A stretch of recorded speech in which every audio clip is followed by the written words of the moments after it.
So I wanted to talk to you guys today about something that's really difficult to speak about, but I had a dream last night. Very, very vivid memory. And I'm outside right now just grounding so I can process the dream. And at first I was going to do that by myself, but that's not going to help anybody. So I decided to be vulnerable and share it. And so that's what I wanted to do. If there's anybody out there who you're very sensitive when it comes to topics as far as people potentially taking their life, please click off the video. Your mental health is first and foremost, so please click off the video if that topic is extremely triggering for you. This is a huge, huge trigger warning. But I woke up this morning and I wasn't in a bad mood. I wasn't even in a sad mood, to be honest. I was just in shock because of what I remembered. You know, I guess to a certain degree, I buried this memory and it came back to me in great detail. And that's why I wanted to process it. So again, if you hear the wind blowing, it's just because I'm outside just trying to ground to make sure I keep myself balanced while I process everything, because that's super important. You know, I don't want my memories to overwhelm me. I just want to process them, heal from them, and release them. But, you know, I want to speak about it nonetheless. I woke up this morning and I remembered in grave detail, like I was standing outside of myself watching the situation.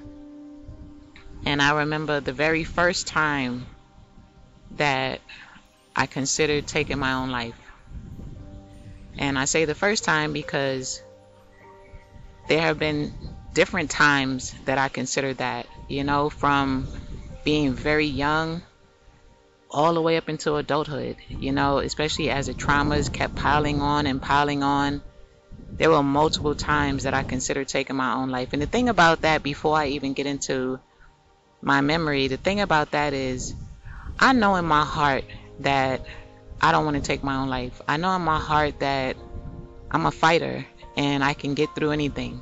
But there were times in my life, multiple times, that it just felt like, I don't know, like something outside of me was pushing me to want to take my own life.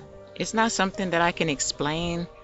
It's just, I guess you can say, it felt like an outside force. And no, that doesn't mean that I'm crazy and I'm hearing things or seeing things. No, what I'm saying is I know me. I know my mental. I know my strength. I know my capabilities. And what's more important, I love the Most High. I am absolutely grateful for the breath of life. And that would be giving up on the Most High, in my personal opinion, if I were to give up on myself and take my own life. But there were certain times where it just felt like something was pushing me that was outside of myself, you know. And I actually, in my dream, watched the situation of what happened the first time. I don't know if any of you have ever had any kind of suicidal ideologies and you ever felt that that's the route that you had to take. I urge you, please think back, even though it'll be difficult. Think back to that moment. Try to recollect that moment. Try to think back to if you yourself really felt that way. Because what I can remember, and from my dream, seeing my face expressions, and I can even feel my energy in my dream, something was pushing back, you know. The thought of taking my own life did not resonate with my intuition. But back then, I didn't really know how important intuition was. I really didn't follow my intuition like I was supposed to. You know, I would get those nudges and I would ignore them for the most part. Which is why I made several bad decisions. But I can just know and feel, just as I do in this very moment, that there's no way in the world I would take my life. There's no way. I don't know what was going on through my head during those moments. I know it was overwhelming. I know all the traumas that I've been through, you know, as a child, as a young adult, especially in the Navy, and even when I got out the Navy, and even as an adult. You know, that's why I'm so grateful for healing, because healing is making me remember who I am. Healing is making me remember my strength. Healing is making me remember that I love the Most High and I love myself way too much to put myself in a position to where I would want to take my own life, because I am honored to have the breath of life. I am honored for that blessing. I feel it's a blessing. But guys, when I was standing there looking at myself in the dream, it was crazy, because I was sitting there, I was sitting at a desk, and I was just overwhelmed. My home life was just so miserable. And please excuse any noises in the background. Again, I'm outside. My home life was just so miserable. I was always the outcast. I was always to blame for everything. I was always made to feel like I didn't belong. And I probably didn't, you know. But my life was just miserable, my home life, because I had a pretty decent life outside of home, you know, with friends. But my home life was just terrible. And I had to grin and bear it for the most part. I had to lie and say it wasn't that bad, you know, to fit in. It's only now that I'm able to speak my truth. And it's only now that I'm able to remember not what I went through, but how it made me feel. You know, yes, I remember what I went through, but what's most important is how it made me feel. You know, the mindset that it put me in. And when I was looking at myself sitting at that desk, I was so miserable. I was staring out the window. I was so miserable. And it was like something was telling me, just end it. You know, just end it. Now, like I said, my home life was terrible. But once I walked out that door, I had plenty of friends. You know, I had fun. You know, I had good times. It was just when I walked in the door that my energy shifted. It just felt like I was surrounded by negativity. And something just kept pushing me. I could see it in my face. And I walked to the bathroom and I just grabbed a bottle of pills. And I walked back inside my room and I sat there.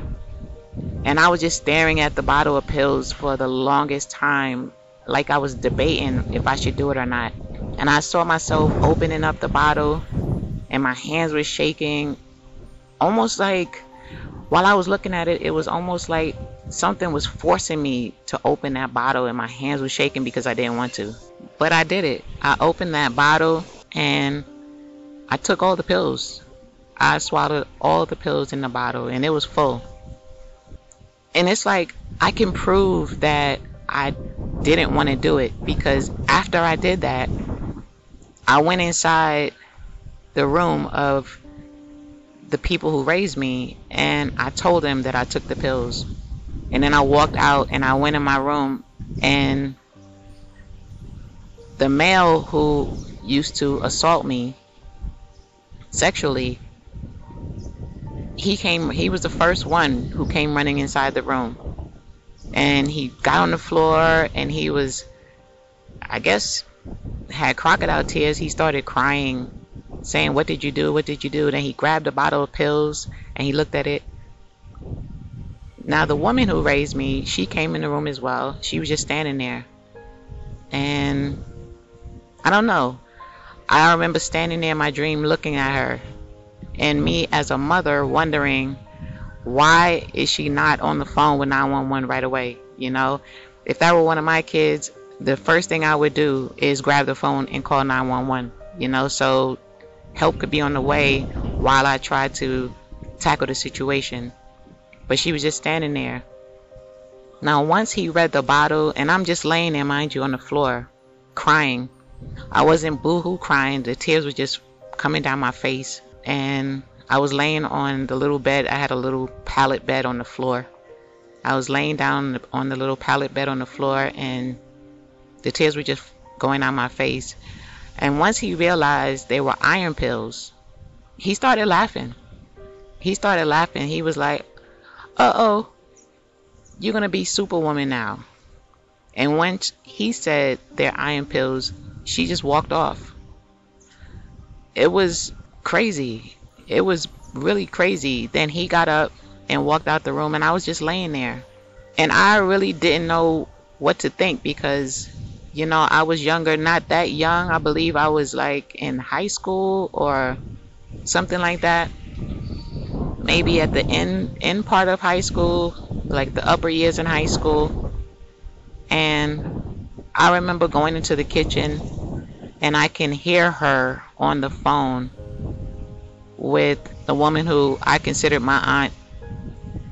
And she was whispering and laughing about what was going on. There were no paramedics that were called.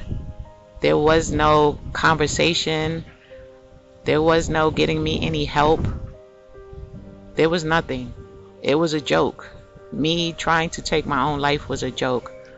I cried for myself in that dream. I stood there looking at myself laying on that pallet on the floor. And I cried for myself, laying there by myself. Once I came back in from the kitchen and laid back down, I cried for myself. My heart poured out for me.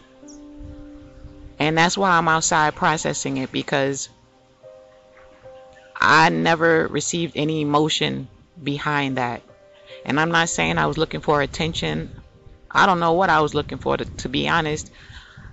Something was just telling me to just end it, even though my heart was telling me I want to live.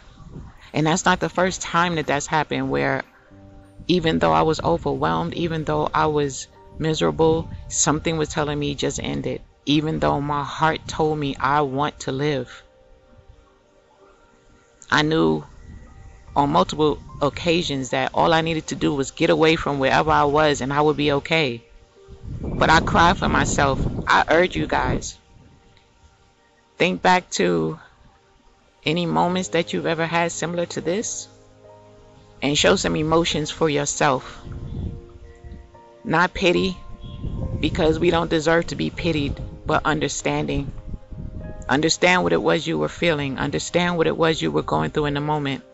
Understand what it was to feel misunderstood or overwhelmed or whatever you were feeling. Understand it was okay. Be thankful that you're still here. I'm so glad you're still here. If you're hearing this, I am glad you are alive and well. I am glad you listened to your intuition that did not resonate with you taking your own life. I think that was divine intervention on my situation, because I actually did take the pills. I think, as always, the Most High stepped in and saved me again and again and again. I just wanted to share this with you guys because this is huge for me. I remembered bits and pieces of that story, but to stand there in that dream and actually feel those emotions, to look at myself, to look at her, to look at him, to see how nonchalant the situation became, to see that I didn't receive any help, not even a conversation. It was a joke. It was a running joke. These are some of the things that caused me to become an introvert, leading to agoraphobia, anxieties, depression. It got worse as my years went by, even to the point to where it got really bad in the military. But you know what, guys? I'm glad we're here. I'm glad no matter what we went through, no matter how hard it was, no matter if we were almost at the end of our rope, I am glad that we are here. I am glad that we chose different. All praises to the Most High. All praises to the Most High for divine intervention. I've had divine intervention on multiple occasions in my life. And I'm not just speaking on attempting to take my life. I'm not just speaking on that. There have been several things that have happened to me that the Most High stepped in and said absolutely not. Keep your connection strong with the Most High, guys. Keep your connection strong and pure and clear. Do not doubt the Most High for anything or anyone. Have faith in the Most High.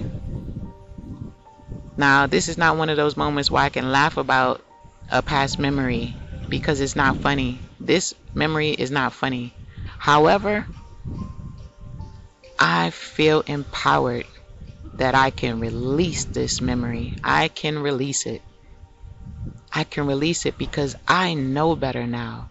I know who I am. I know that I respect and honor life. I know that I respect and honor the Most High. I respect and honor myself. And that feels empowering for me. I had to share this with you guys. You never know. Somebody out there may need to hear this. Somebody out there may go through some of the things that I go through. Somebody out there may feel like they don't know what's going on in their lives. They don't know why they did the things they did. That's why you should unpack it. One memory at a time, unpack it.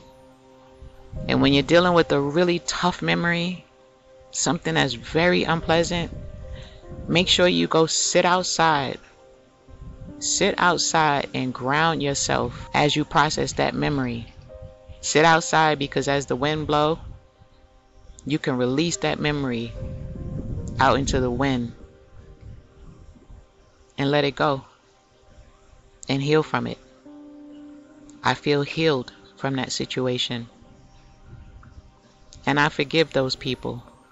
I forgive those people. I love you guys. We will heal together. I'm not even asking anymore. I'm sure of it. We will heal together. We will. Because we deserve it. We absolutely deserve it. And I am grateful to share my vulnerable moments with you and for us to learn from each other, build each other up, teach each other, inspire each other. I love you.